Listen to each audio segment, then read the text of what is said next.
Okay, hello everyone. You've had a long day today hearing from a number of academics, and we are going to turn our attention now to some of the people who deal with the issue of racial disparities in the criminal justice system on the ground.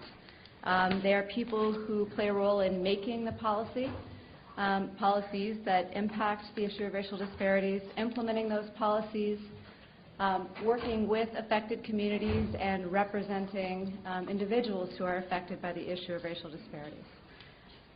Individually, we have Kelley-Ariwoola, who is the Vice President of the Community Philanthropy Department at the Minneapolis Foundation, where she has worked since 1994. She is a leader in the foundation community and is engaged both locally and nationally on issues related to the social justice work of the foundation. She is passionate about advocating for the needs of families and young children and has spent her entire career in service to the community. Among other things, she serves as chair of the Minnesota Council on Foundations, chair of the Association of Black Foundation Executives, and is co-chair of Minneapolis Mayor R.T. Ryback's Youth Violence Prevention Steering Committee. Next to Karen, we have Tyler Annette. Mr. Annette is a former assistant public defender and former city attorney. He is currently in private practice handling a wide range of cases from criminal matters to family law issues, as well as several federal Indian law matters. He teaches federal Indian law as an adjunct at Itasca Community College, and he is an enrolled member of the White Earth Chippewa tribe. Next to Mr. Annette is John Choi. Mr. Choi was elected as the Ramsey County Attorney in 2010 after receiving professional acclaim for several years as a St. Paul City Attorney. He is a graduate of Hamline University School of Law and was a Humphrey Fellow at the University of Minnesota.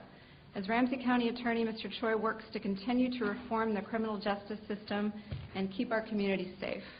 He believes we must do everything we can to prevent crime from happening, effectively intervene in the lives of kids who get into trouble, and find innovative ways to prevent criminals from reoffending, all the while working to do all we can to keep victims safe.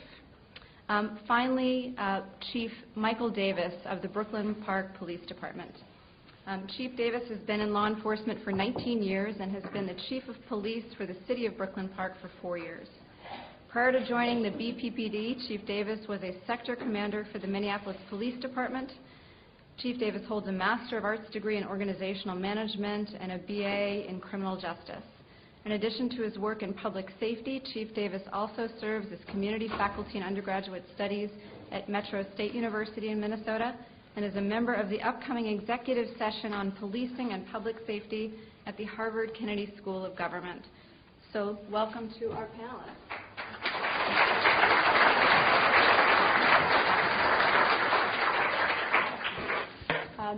So the question pending, and it's been pending via email for about a week now, to all of our panelists, is in thinking about the issue of racial disparities in the Minnesota criminal justice system, what do you see as the highest priority issue that we should be thinking about and ultimately addressing? And do you have any specific policy proposals that would enable us, either collectively or individually, or specific stakeholders, to take part in addressing the issue? And I'll start with Ms. Kelley-Ariwoola. Great. Well, good afternoon. Well, thank you for inviting me to this very important conversation. And I would say that when I think about, and I came in about an hour and a half ago just kind of listening to the conversation, at the core of a lot of these issues, I think, in addition to certainly racism and the various disparities that our community is challenged by, is really education. And so that's really where I want to focus my comments on the area where I think we can make some of the most important investments that are both protective and preventive in terms of many of these issues. And certainly many of you have heard the Children's Defense Fund data where they talk about that a black boy born in 2001 has a 1 in 3 chance of going to prison in his lifetime, that a Latino boy 1 in 6, and a white boy 1 in 17. As we think about the work that I'm engaged in at the Minneapolis Foundation, for those of you who don't know about the organization, we give away about $40 million a year. We're a collection of funds that individuals and families have established for the purposes of charitable giving. And one of the areas of community leadership that we work on a lot is the issue of education. So I'd like to just share some thoughts in that regard, and you can put my slides up there if you don't mind.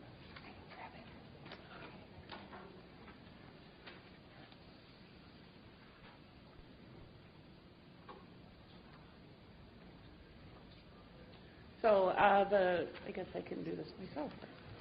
So at the Minneapolis Foundation, our work is really about serving as a grant maker and a catalyst, in part to assure that all children in Minnesota have a high-quality education. We work on a number of other issues, but in the 17 years that I have been at the Foundation, I have to say that we consistently come full circle back to education as one of, I think, the biggest drivers that has an opportunity to make a difference in the lives of our children as well as our community. Referencing again the Children's Offense Fund's Cradle to Prison pipeline work, there's really two aspects in addition to all the issues that I heard you talking about earlier: poverty, disparities in health care, abuse, mental health issues. There's all of those things that might have an impact on young people ending up in the juvenile justice system. There's two areas related to education that they really lift out. One is gaps in early childhood development, and the second is disparate educational opportunities. And so as we look at areas that we have really come to believe, based on the research and based on the investments that we make in our community, there's several levers that we've identified that we think are important in terms of where we could be making significant investments in education.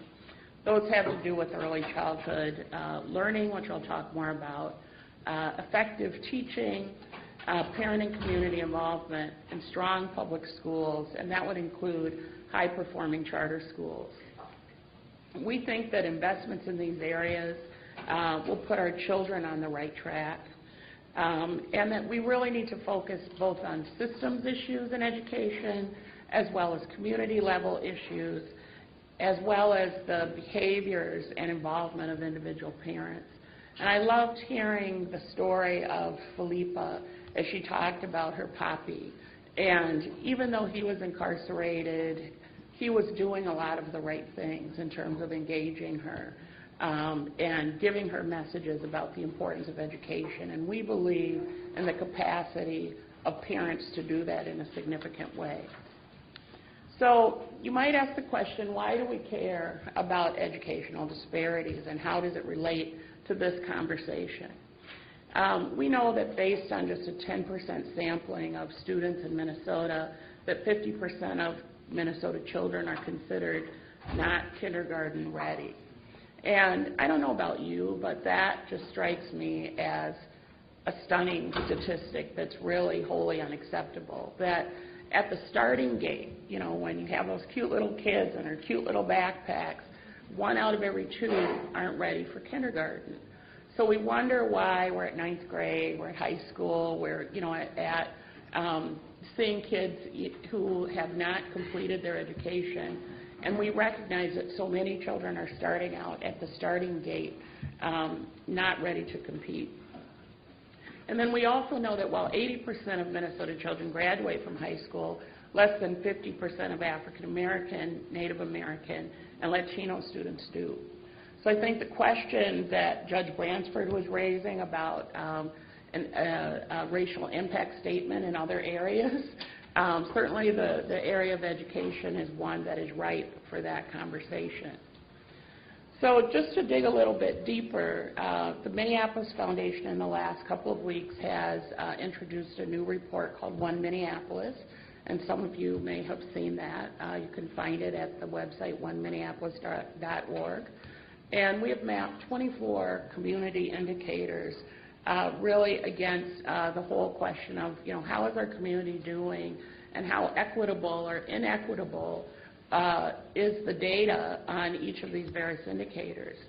In the area of school readiness, and this is just City of Minneapolis data, you can see that while overall 70% of kindergartners are ready for school, which is really a very positive area of growth for the City of Minneapolis, the superintendent and the Minneapolis Public Schools have really focused in this area. So we've made some good progress. But at the same time, you can see that Hispanic students, American Indian, and Black students in particular are lagging behind in terms of readiness for kindergarten. This is the kind of data that I think is very important as we're thinking about planning and strategies, because we believe that investing early, that early intervention, that quality early childhood begins to get children on a path of success and serves as a deterrent from engagement in the juvenile justice system. The same is true when we look at third grade reading, and we hear a lot about third grade reading. There's actually some major initiatives going on in our community. But we can see that just over half of Minneapolis third grade readers are proficient. That means that almost 1 out of every 2 aren't. And so when we think about the importance of third grade, a lot of the literature shows that at third grade is that turning point year, especially for boys, especially for Black boys, that if they're not at a certain level, performing at a certain level, fourth grade is just really tough, and then it can often be a downhill slide for many kids. The language is that up until third grade, you're learning to read, and after third grade, you're reading to learn. And so again, we can see significant disparities at this juncture. I think this is also a time when kids really are starting to form a sense of who they are as a learner. You know, either they have a sense, I'm smart, I can read, or, you know, maybe not so much. And so those are all important components as we think about our educational system.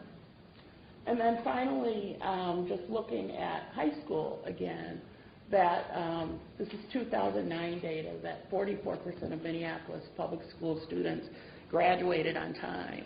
And, you know, though my kids like to tell me that I'm old and, you know, you just don't understand, Mom. I do understand one thing, that when I was in high school, people thought you started high school and you graduated. And, you know, there were very few kids in our class that didn't cross that finish line. We have 44% of kids not graduating on time. And certainly those who are not, Indian kids at 21%, Asian kids 58%, Black kids at 35%, Hispanic kids 25%. You know, we have to ask ourselves, where are those kids that are not graduating on time, that may not even be in school, having started in 9th grade? And when we look at the population of kids that are in the juvenile justice system, of course we see an overlap with this data. The other area that we've really pulled out to look at is the area of school suspension. And this is one that looks at, again, at Minneapolis Public Schools, but Black students are more likely to be suspended and more likely to have more than one suspension during the school year. And many kids, as you may know, have 2 and 3 and 4 suspensions. And one of the highest rates of suspension is in kindergarten. So, you know, we have some really, really young kids, you know, that either have some very challenging behaviors that need to be addressed, or we have some behavior management issues in the classroom, or probably a combination of both. But these are the issues that I think we often don't talk about that are fueling many of the issues later in the pipeline. So as we look at these educational issues, we're looking at them in the context of race and equity, and we're saying that these are unacceptable inequities in our community. And our the policy responses that we're really engaged in right now is really working towards building quality in our early childhood system. So there was a bill that was in the legislature last year about expanding the quality rating and information system, which is kind of a good housekeeping seal of approval of quality early childhood programs. Targeting all-day kindergarten, if you think about a number of kids go to all-day preschool programs and then they go to kindergarten for half day. So they're really losing out on that opportunity to maintain the continuity of a quality early childhood. Really being clear about the goals that we have for kids from pre-K through third grade and from a literacy standpoint, really get to having some continuity across our state in terms of what kids should be performing, the level of performance by the end of third grade. And then the fourth has to do with, these are bills that passed last year, alternative pathways for teachers, which bring hopefully more teachers of color into the system, as well as new teacher performance evaluation, which begins to hold teachers responsible for achievement of children as part of their evaluation. The governor has pulled together a children's cabinet of the commissioner of MDE, MHS, or DHS, and health department to be talking across departments about the various issues impacting children. And I think that's particularly important for this issue because when we're talking about issues of juvenile justice, we've already acknowledged that it's not just one thing. So knowing that at the state level, the commissioners are looking at the whole child, I think could be very beneficial on this issue. And then I just think across the board, thinking of the importance of prevention and early intervention principles is really core from our perspective in terms of impacting this issue. Certainly for kids that are currently in the juvenile justice system, it may not change their trajectory, but looking long term, we can really get a head start on making a difference for younger kids if we invest early. Thank you very much. The same question to Thank you. Good afternoon. Pleasure to be here, and I'm looking around at these great people, and I don't know why I'm on this panel, to be honest with you, with these esteemed people here, but what I wanted to talk about a little bit was juvenile justice. I'm not starting off good there, am I? How about this? All right. I'm getting way closer.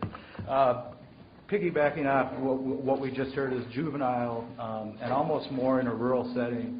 And when I say rural, I mean as close as, Isani County, Sherburne County, all the way up north. Outside the metro might be a better way to put it. Specifically with out-of-home placements resulting from delinquencies and delinquencies themselves. I think there's just a lot of set up for failure when it comes to minority children in out-of-home placement stemming from the criminal justice system and the juvenile delinquency system. For example, when I was in Itasca County, we would get children that were sent up from various counties throughout the state to either the Thistledew program that certain juvenile practitioners may have heard of. We had a lot of various camp programs and things throughout the area. And you would get some children coming up from the metro area. They'd be the only black child in their class. Fingers get pointed. The judges, haven't seen many black people. African Americans from like the Red Lake Reservation getting placed in a foster home, even if it's with another Native American family coming into like Bemidji, for example, from Red Lake, or coming to Grand Rapids from the Leech Lake Reservation, Fond du Lac, and so forth. And Tyler, sorry. Yep. Can you just lean forward and feedback will stop and people can hear you? That's what I've been told. Is this going to help? I hope so. All right. Do you think we can use the hand mic? Will that work?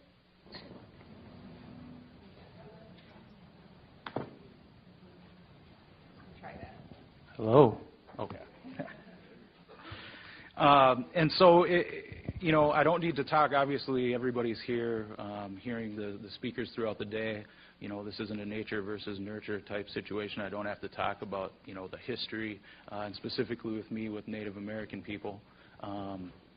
But one example is my father worked for the Bureau of Indian Affairs and various tribal governments throughout our life, so we moved around a little bit to various reservations down to Minneapolis and so forth.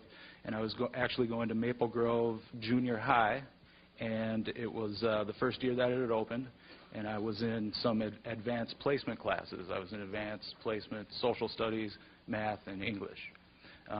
Then my father was the executive director of the Minnesota Chippewa tribe, and their offices at that time were out of Cass Lake, Minnesota.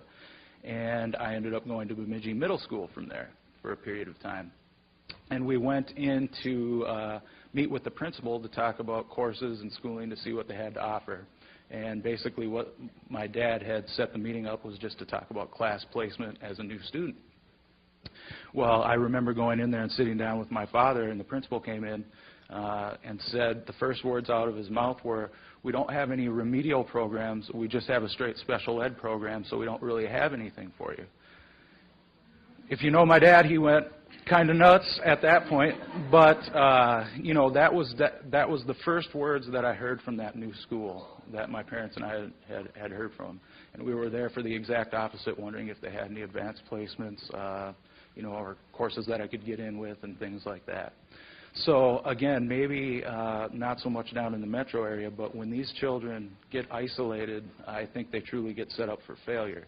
One of the things that I just mentioned is it's hard enough being a teenager, even moving around just to new schools and whatnot, let alone being ripped from your family, figuratively or literally, I guess, and you know, having to go to a new situation that's already nervous. You've got the pressures of classmates and so forth. You've also got the pressure from other minority students that either you aren't acting black enough, you aren't acting Indian enough, you're acting too Indian, or you're acting too black. So, you know, for a person like me, I even kind of struggled. I came out all right, but you hear all the terms apple, red on the outside, white on the inside, different things like that. And so what I'm getting at is that when you get into these situations, you get placed with a foster family as a result of your delinquency. You get placed at a camp or something like that. You see all these kids with their iPods and their different things like that, and you want that. Now, I'm not excusing behavior or anything, but the reason these kids are being placed in the first place is because they've had a history of some sort of interaction with the juvenile justice system. So they're already a little bit prone to that activity, let alone group homes with numerous other kids and so forth. You know, basically what a call to action would be, and I don't know exactly how to implement that, would be proper cultural placements. Obviously, we have the Indian Child Welfare Act, but that could apply to any minority group across the state. Real-life evaluations of the school settings and understanding issues of the teen move. Again, whether you're white, black, Asian, what have you, a move when you're 14 years old or whatnot is troublesome enough when you're trying to fit in and just basically get by in the school systems. You know, the who do we talk to, who do we ask for a call of action? I think it's the courts, whether it's attorneys, social workers, people working with the juveniles, corrections. And specifically, when I talk about some of the judges, I don't have any examples of specific names or anything, but especially in Itasca County, you get into a juvenile situation, parents are obviously notified. A lot of the parents, whether right or wrong, again, that's an issue for another day, uneducated, don't know what's going on, come inside, cite the Minnesota Constitution, the Tribal Constitution, the World Constitution I've heard of, and, you know, I start yelling at these judges, and, you know, you're worried that there's going to be a contempt proceeding or something. And what I think for people in authority positions, especially in the juvenile world, is to not take out being mad at that parent upon the children. And I'm not saying that happens every day, but you definitely can see frustration with the court staff when some of these parents are going off saying they're going to sue the county, they're going to sue the president, they're going to subpoena Lori Swanson and do everything like that. But just to not take that out on the children, and I think understand on a grassroots and street level is just understanding how hard it is for the kid just to live life, let alone get trapped into the juvenile delinquency system, get placed where they're the elephant in the room, where they get picked out. So that's really where my angle comes from, is just associating with minorities in the juvenile justice system and trying to help them out instead of weighing them down with felony convictions and so forth that will affect them the rest of their life. Good afternoon. My name is John Choi, and it's an honor and a privilege to be here as the Ramsey County Attorney. I describe the work that I get to do every day as that it's a real blessing that I get to wake up every morning to think about doing good things in the criminal justice system and around public safety, and to be able to work on that with very many committed, dedicated public servants in the county attorney's office and throughout the criminal justice system. But before I talk a little bit about some of the things I think we ought to be thinking about, let me just back up a little bit. You know, as the former St. Paul City Attorney and now the elected county attorney, I want to give you my perspective about the criminal justice system. The way that I often describe it is that it is this giant assembly line, and everybody, various agencies and people within those agencies has a very specific and distinct role. You can start with the 911 operator, you can start with police, prosecution, public defender, judges, probation, corrections. There's a whole spectrum of agencies and people that are doing specific tasks. And oftentimes, because of the volume of the work that comes before us, we start to, without any specific intention, but we start thinking about how we can most effectively and efficiently deal with that volume. And so as cases come before us, prosecutors from my office, we're making decisions about whether or not a case ought to be charged. And then if it is charged, then we will try that case and do what prosecutors do with respect to handling that case.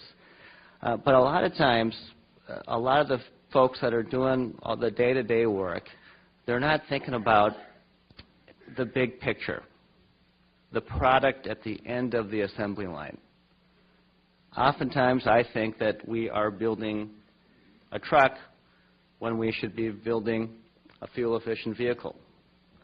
And I think that analogy is, when I think of that, and I think of my role as the elected county attorney, it's to think about, at the end of the day, that final product of justice, that comports with our community's values. And if you think about what we get at the end of that assembly line, oftentimes, and for many people in our community, it's not a pretty picture.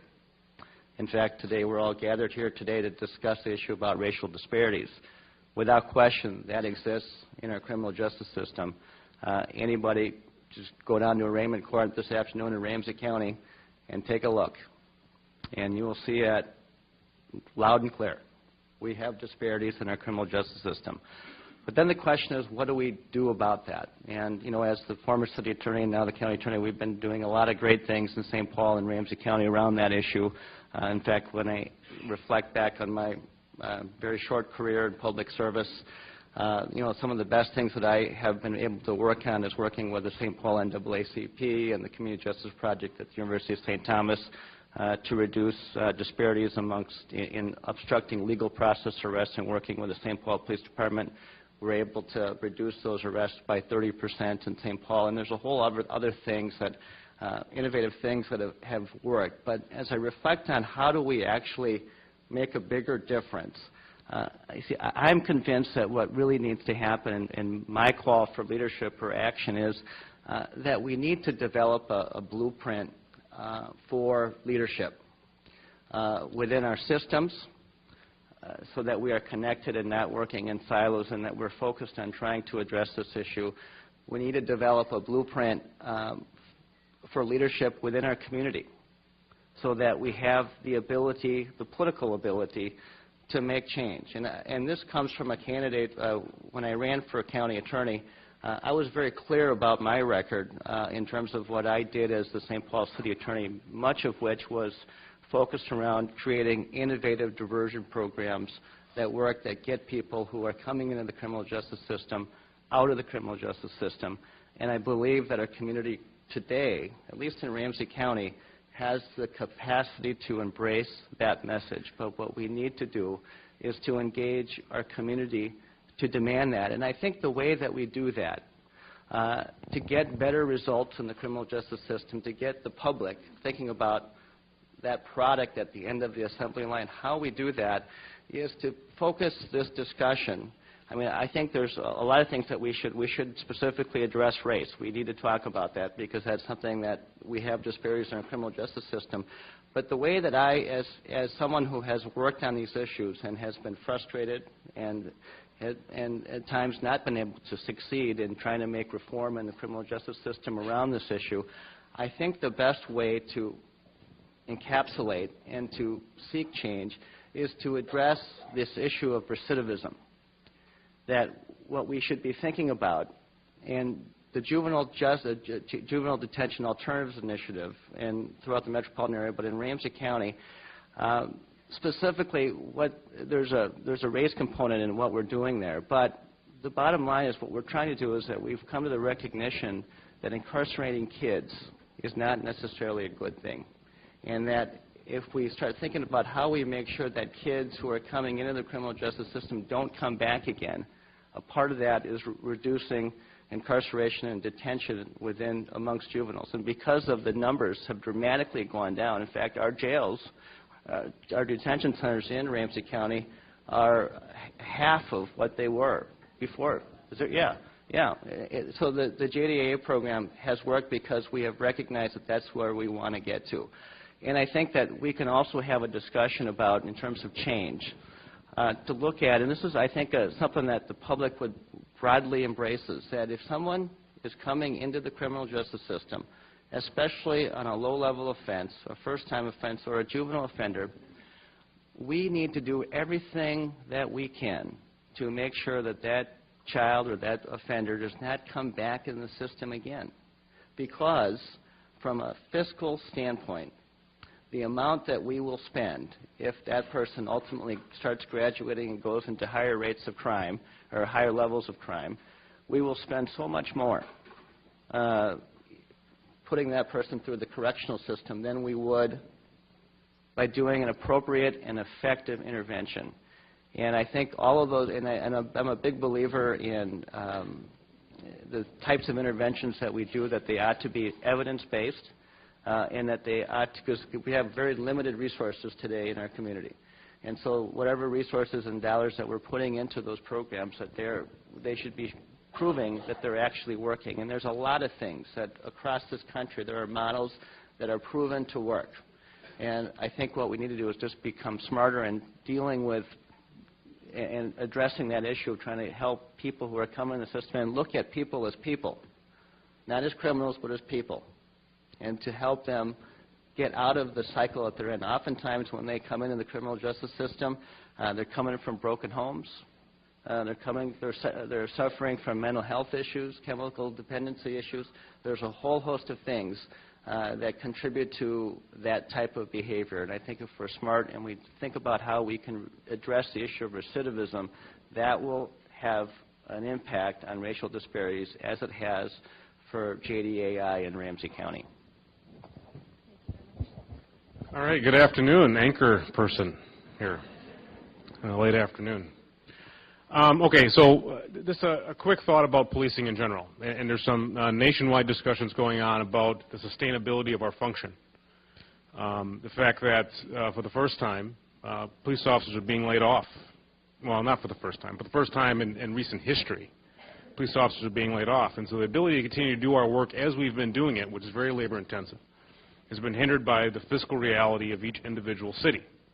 Now, from a broad perspective working downward, there are about 18,000 different police departments in this country. And that's by design. Right or wrong, that's the way we're designed. That means there is 18,000 different ways that law enforcement is administered in this country. And what is that based on?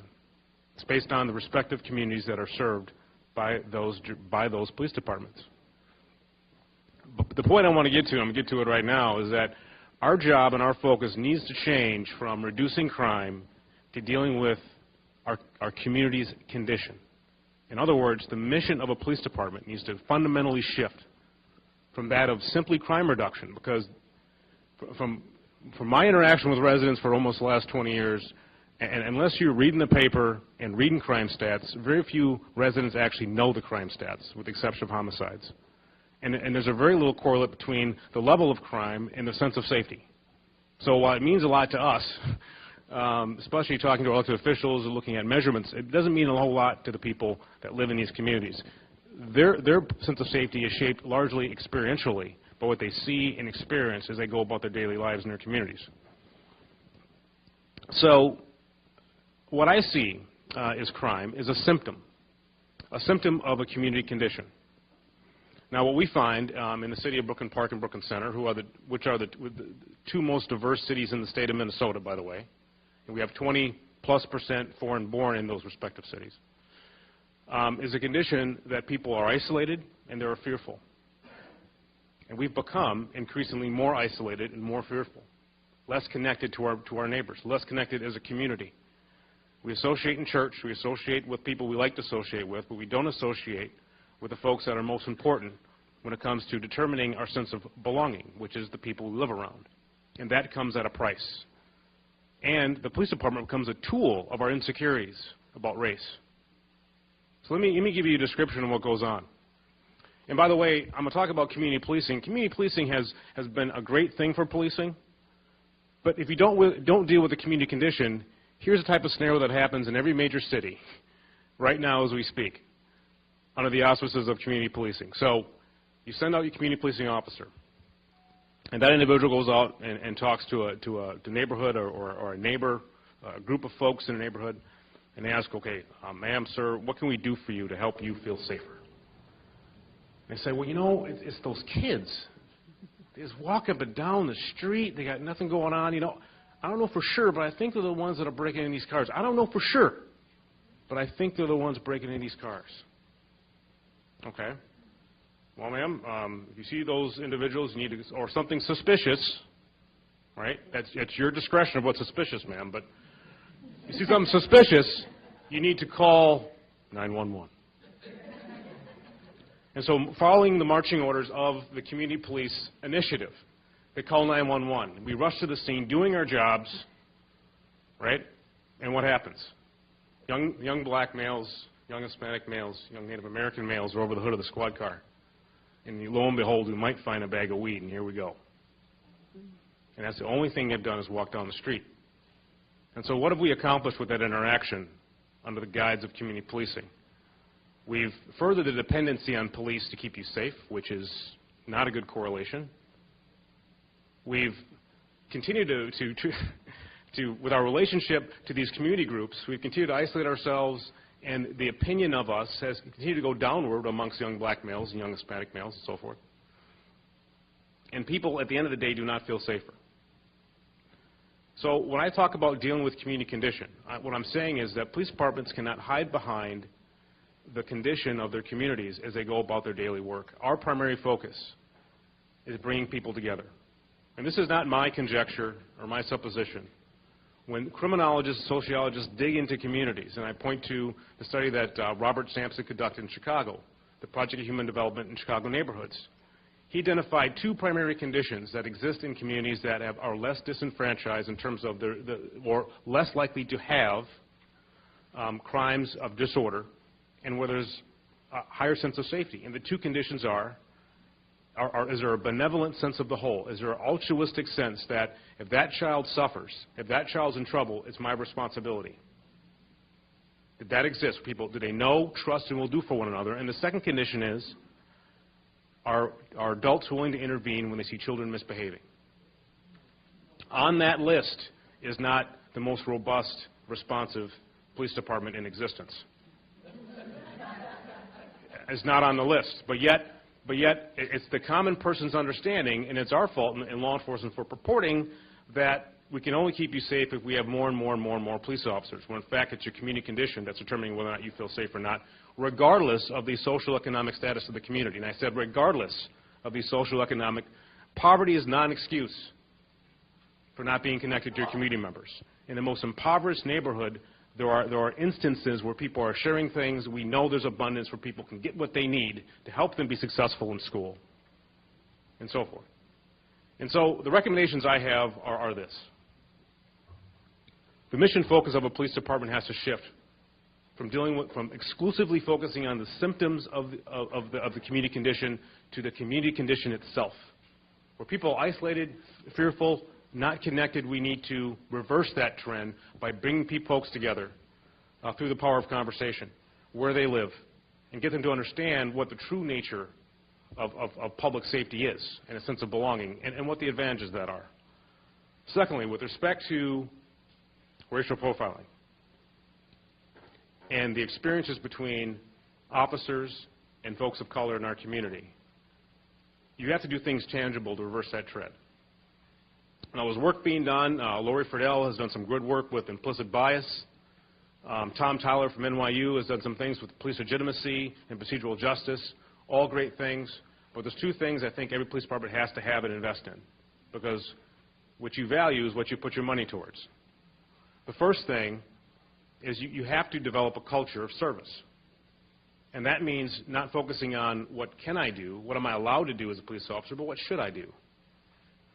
And that's a different type, that's a higher level of professionalism than simply following the law and not violating it. Secondly, you have to develop a culturally competent police force. Now, diversity in Brooklyn Park is not black and white. We have the largest Liberian population in Brooklyn Park and Brooklyn Center in the country. We have Southeast Asians, we have Native Americans. Everyone's represented in Brooklyn Park. And so cultural competence is not, it's a more complex proposition for us. But you have to begin to invest in it through experiences. So here's an example. What we're trying to do in our city is create multiple opportunities for officers to interface with folks in the community, not tethered to any law enforcement related activity. And how are they going to get there? I'm going to pay for them to go. So I got two options. I could pay for them to go and saturate a particular neighborhood for enforcement activities, or I can pay for them to go and build relationships in those communities. Sometimes you need the saturations, but you also got to invest in building the cultural competence of your police department. You can't do that answering 911 calls. You can only do that when you take the time and the effort and the focus to have officers interface with people outside of their normal duties, and it's paid dividends. And lastly, we can't let the community off the hook. The community always wants to point to the system. It's somebody else's responsibility to fix the ails of this community. And that's not the case, because you know what? Systems aren't designed to do that. The criminal justice system was not designed to keep you safe. It was designed to catch, capture, and punish criminals. But yet, it carries the weight of everyone's sense of safety. And if the only time you feel safe in your neighborhood is when you see a squad car go down the street, that's a problem. And so we have to be honest, and we have to put responsibility where responsibility lies for sense of safety and for our responsibility in terms of how we administer police services. So, thank you.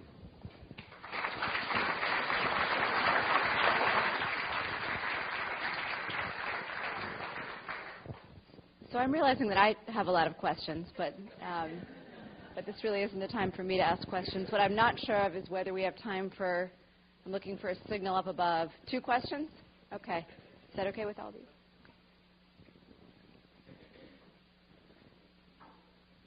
Okay, got 1, 2.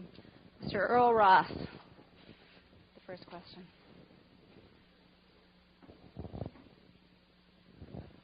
Thank you so much for your comments. I appreciate all of them. My questions are twofold. One, County Attorney Choi talked about the need for a blueprint for leadership development as a critical piece for ensuring that we move this work forward. And given the roles that all of you have, I think that's an important piece, because we talk about policies, and much of what we've been talking about is policies. When we talk about leadership, we often have to really talk about courageous leadership, or talk about really the need to make a difference. So it would be great to hear some of the other panelists talk a little bit about leadership and the importance of that leadership to ensure that this movement and this change occurs. as it relates to courage, but then specifically to county attorneys and the chief did mention something specifically in terms of his area, but I'd be very, very interested in understanding from your particular roles what, for instance, prosecutors can or should be doing and thinking about this very specifically. So really kind of thinking, being more self-reflective about what specific things you can do or your department can do around policies, practices, et cetera, that can help with this. And I would say also for the chief, if he wants to kind of illuminate or speak a little more specifically about some of the policies and practice changes beyond some of the things that you just mentioned that might help with moving this. So the first one is really more about leadership, and the other is specifically to the two prosecutors and the chief. Thank you. Coming back with the mic. So I'm guessing I'm going to get a signal that says in a minute or less for each of those. For each of those responses. I think we probably are running low on time. For us, it's a couple of things. One is you do have to have the leadership within the community to proclaim what it is that's going on in the community, and that's something that takes courage on the part of police chiefs. Right? Again, this is a very subjective kind of field in terms of who you're serving. And so you got to be able to say to the community members, there's a rift here between races. And are we being used as the tool of that rift or not? And then you have to recognize that in the field of play when it's going on. If people are calling on folks that perhaps are breaking minor laws, but you know it's race motivated, how are you going to react to that? You're going to have the courage to react and say, you know what, time out. And then that, of course, and when you have the conversation with the prosecuting attorney, if the case goes there, you also got to look for the root cause and have the courage to stand up and begin to go down that road. In terms of leadership within police organizations, you have to be willing to, invest in the things that are important when it comes to shaping the discretion of patrol officers. That's what we're talking about. I mean, this is the gateway into the criminal justice system. The decisions they make land up on his desk. And so how do you go about doing that?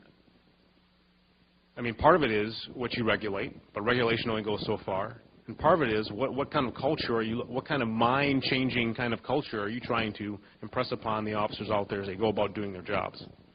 And so really it's a twofold thing. You have to deal with the community condition and through what I consider in some jurisdictions be bold leadership. And you also have to be very clear with your line staff, but also provide them opportunities to see for themselves what it is you're talking about. Me telling someone to be professional is different than someone having pride in their work and saying, which is what's commonly said around our police department, no one does it better than us, and seeing the results of that. And clearly defining that is building the competency of a community. Around the issue of leadership, especially within an agency within the criminal justice system, especially amongst prosecutors and also police, one of the things that amongst the line staff, what we cherish the most is the discretion. And ultimately, prosecutors are, in my view, ministers of justice. And so we make the right call as it relates to charging a crime. But at the same time, when I think of that concept of a minister of justice, what that means is that it's not just about making a charging decision and trying that case, but it's also about doing the right thing. And so the way that I define all of that is that we should try to expand diversion in the office. We should get prosecutors thinking about that person, the defendant, not only as the defendant or the person on the other side that you're trying to put into jail, but maybe the person that you're trying to help so that they don't come back in the criminal justice system again. And in fact, as the former city attorney, now the county attorney, that's been one of the toughest things, to get people to recognize that broader perspective. And then also to have a discussion about race is very difficult because, for the most part, people in the system are not intentionally racist. They're good people who are trying to do the work of the public's interests. But when you start incorporating race discussions into that discretion, it becomes very difficult. In fact, there's resistance. And so my strategy in terms of making the change in the city attorney's office to get more diversion programs to embrace restorative justice is to focus on evidence and outcomes, to show that these things, these types of interventions actually do work and they get people not to come back in the system, and to start having discussions that aren't so specifically tied to racial bias or the race issue, but to talk about from the standpoint of what we're trying to get to and why this outcome is important to the public's interest. So in the example of the obstructing legal process arrests, you know, in St. Paul we have a very strong belief in community policing, and we shouldn't have a high amount of obstructing legal process arrests. But in St. Paul in 2006, we were an all-time high. And so that was a work that we did with the police department to get two leaders, the chief and myself as the city attorney, to say that these numbers have to go down. And a part of that was a recognition that our prosecutors, as they were charging these cases, weren't necessarily comporting with exactly where our charging policy was not exactly where the Court of Appeals decisions had been over the past 10 years, because it hadn't been updated in a while. But it was a very strong directive about we want to reduce these arrests. And coincided with that was also a decrease in the racial disparities that we had with obstructing legal process arrests. So a part of that, I mean, that's the biggest challenge, I think, for systems leadership. But when you get people within the criminal justice system, not just, you know, me as the chief prosecutor, but also the police chief saying this is what we're going to do, it helps. And so one of the things that we'll be doing in Ramsey County is we'll be starting a criminal justice coordinating committee, where it's just will be the top agency heads, and we will be talking about helping each other achieve those things within their own organizations. Just as an example, the new sheriff, Matt Bostrom, one of the things that he wants to deal with, and I just feel so strongly about this, is that there's a lot of low-level warrants that are just languishing, outstanding. We need to get those cleared up, and we need to help people resolve those and get on the right track. And so what we want to do is we want to create a warrant diversion program. But there's a lot of resistance everywhere in the system to doing that, because there's a lot of arguments to say that we shouldn't do that, but we should. And so I think it's just a part of that leadership of bringing people together to support one another and jump into someone else's sandbox and help them even lead within their own organization. Well, as I'm sure the judges have heard very briefly, Your Honor, I will move forward with this and say that I'm glad to hear that, because as a former prosecutor, I think some of the best work came when the two agencies, the law enforcement on the street and the prosecuting office, worked together to try to get things on the right track. So I think one of the big calls to action as well is hearing about these different diversion programs and working with law enforcement, getting them to understand things, and not, you know, going, a classic example is going to a domestic assault or an assault, and we can't figure out what happens, we're going to charge them both and let, you know, the county attorneys figure it out. And I don't think that's necessarily right, but I think programs like Mr. Choi and Mr. Davis are talking about, collaborating between the prosecutors and law enforcement, is a great thing. I would just add quickly that I think that an active community leadership is talking about the disparities that exist and talking about them honestly, and not allowing conversations to go on that talk about the averages, but that disaggregate the data and then really talk about different approaches that work for different communities. And I think that we need courageous conversations around that. We also need non-people of color as allies talking about the disparities in our community. Because I think that hearing different voices, giving the same message is really important to moving forward on this issue. Okay, I'm sorry we don't have time for our last question, but I do want to thank our panelists so much, all of you.